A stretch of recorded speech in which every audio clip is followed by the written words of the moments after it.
अगर मैं आपसे कहूं कि आज से हजारों साल पहले भारत के पास ऐसे हथियार थे जिनकी ताकत आज की सबसे आधुनिक मिसाइलों और परमाणु हथियारों से भी ज्यादा खतरनाक थी, तो शायद आप इसे एक मिथक मान लेंगे।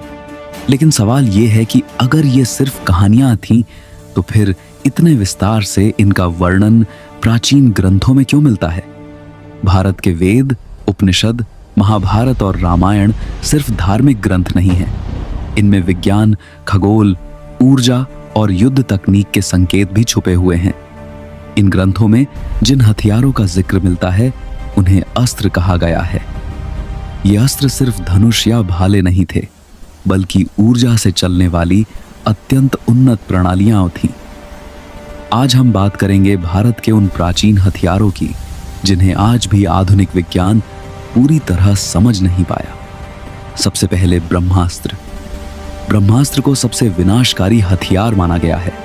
कहा जाता है कि जब इसका प्रयोग किया जाता था तो आकाश में तेज रोशनी फैल जाती थी, धरती कांप उठती थी और चारों ओर भीषण गर्मी महसूस होती थी। ग्रंथों में लिखा है कि ब्रह्मास्त्र के प्रभाव से लंबे समय तक उस क्षेत्र में जीवन संभव नहीं रहता था। पानी दूषित हो जाता और भूमि बंजर बन जाती थी।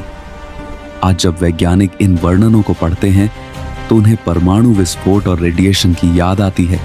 सबसे डरावनी बात यह थी कि ब्रह्मास्त्र को चलाना जितना कठिन था, उसे वापस लेना उससे भी ज्यादा कठिन। इसके लिए विशेष मंत्र और ज्ञान की आवश्यकता होती थी।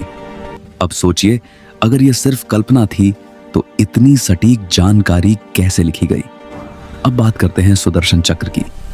सुदर्शन चक्र एक ऐसा हथियार था जो अपने लक्ष्य को पहचान सकता था। ये गलत व्यक्ति को कभी नुकसान नहीं पहुंचाता था। कहा जाता है कि ये चक्र दुश्मन का विनाश करने के बाद अपने स्वामी के पास खुद वापस लौट आता था। आज की भाषा में देखें तो ये एक ऑटो गाइडेड और रीयूजेबल वेपन सिस्टम जैसा लगता है। इतनी उन्नत तकनीक हजारों साल पहले कैसे संभव थी? यही सवाल आज भी वैज्ञानिकों को सोचने पर मजबूर करता है। अब आता है आग्नेयास्त्र।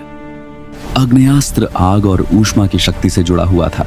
जहां भी इसका प्रयोग होता, वहां आसमान लाल हो जाता, हवा जलने लगती और जमीन तप उठती थी।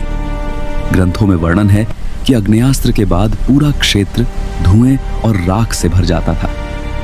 आज वैज्ञानिक इसे थर्मल वेपन और प्लाज्मा एनर्जी से जोड़कर देखते हैं। अब सोचिए, अगर प्राचीन भारत ऊर्जा को नियंत्रित नहीं जानता था तो ऐसे अस्त्रों का वर्णन क्यों मिलता? अब बात करते हैं पाशुपतास्त्र की।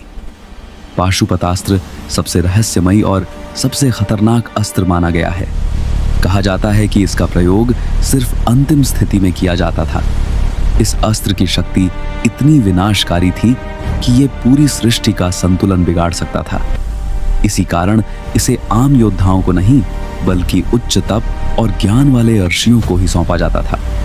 इससे जुड़ी सबसे अहम बात यह है कि इसके उपयोग पर कठोर नियम थे।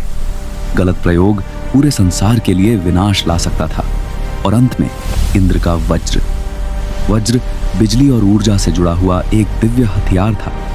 कहा जाता है कि इसकी शक्ति से पर्वत टूट जाते थे और दुश्मन पल भर में नष्ट हो जाता था।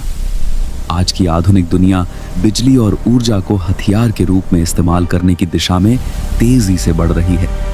लेकिन भारत के ग्रंथ ये संकेत देते हैं कि ये विचार हजारों साल पहले मौजूद था।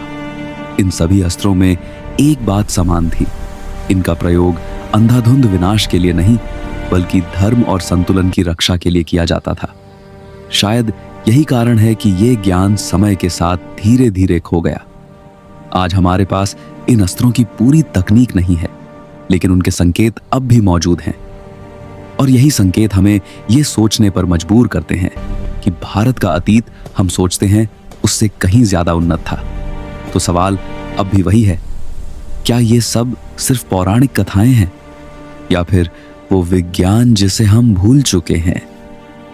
क्योंकि इतिहास की बहुत सी सच्चाइयां आज भी हमसे छुपी हुई हैं, और जब तक ये सच्चाइयां पूरी तरह सामने नहीं आती, the untold story of Bharat चलती रहेगी।